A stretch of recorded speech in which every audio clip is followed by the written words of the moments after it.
बहुत समय पहले एक राजा था जो खुद के बारे में सोचता था कि वह बहुत ही नेक सोच, दयालु स्वभाव और दरियादिली है।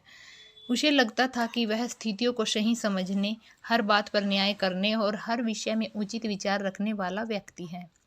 राजा की 3 बेटियां थीं। एक दिन उसने अपनी बेटियों को बुलाकर कहा, मेरे पास जो भी है वो सब तुम्हारा है। तुम तीनों को मुझसे ही जीवन मिला है। मेरी इच्छा अनुसार ही तुम तीनों का भूत, वर्तमान और भविष्य बना हुआ है, जो आगे भी ऐसे ही बना रहेगा। मैं ही तुम तीनों का भाग्य बनाता हूँ। राजा की यह बात सुनकर उसकी 2 बेटियों ने शांत मन से राजा की बात में हामी भर दी। लेकिन तीसरी बेटी ने ऐसा नहीं किया। उसने कहा, नहीं, मुझे तो नहीं लगता कि आपके हाथों मेरा भाग्य है। राजा यह सुनते ही गुस्से में आ गया। उसने अपनी तीसरी बेटी की कही बातों को एक चुनौती के रूप में स्वीकार किया। उसने खुद को अपनी तीसरी बेटी के सामने सही साबित करने की ठान ली और उसे जेल में जाकर बंदी बना दिया। इस वजह से राजा की तीसरी बेटी कई सालों तक जेल में ही बंद रही। राजा और उसकी बाकी की बेटियां राजसी जीवन जीते रहे।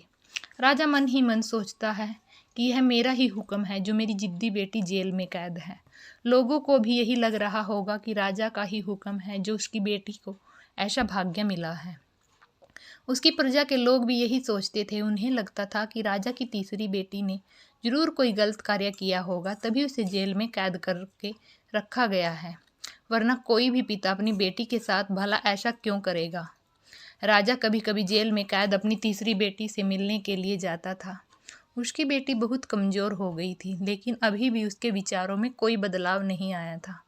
मगर राजा अपनी कमज़ोर होती बेटी की हालत और नहीं देख पा रहा था। एक दिन उसने अपनी तीसरी बेटी से कहा, इस तरह से तुम्हारा जिद करना तुम्हें बहुत गुस्सा दिलाता है। मुझे बहुत गुस्सा दिलाता है। अगर तुम इसी तरह मेरी आंखों के सामने रही तो गुस्से में मैं न जाने क्या कर बैठूं।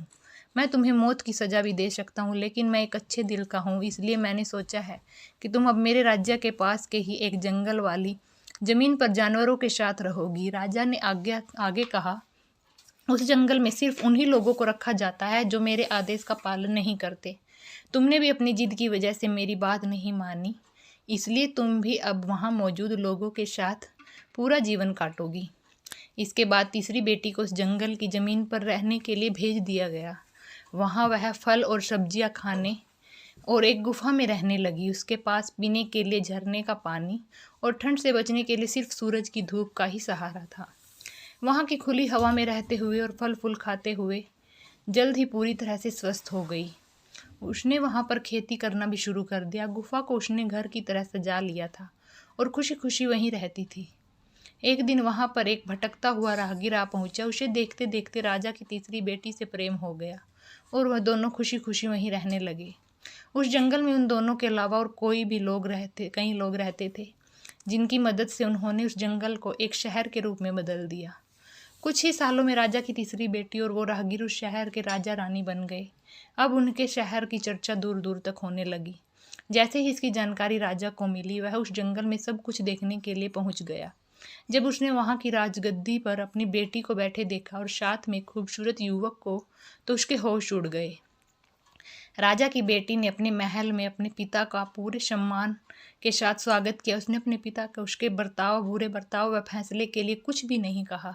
जैसे ही राजा वहां बैठा तो उसे एक आवाज़ सुनाई देने लगी जो कह रही थी, हर इंसान स्वयं ही अपना भाग्य बनाता है, कोई अन्य इंसान किसी का भाग्य नहीं बना सकता। इसके बाद राजा को स्वयं अपनी गलती पर पछतावा होने लगा और उसने अपनी सभी बेटियों को अपने भाग्य से आज़ाद कर दिया।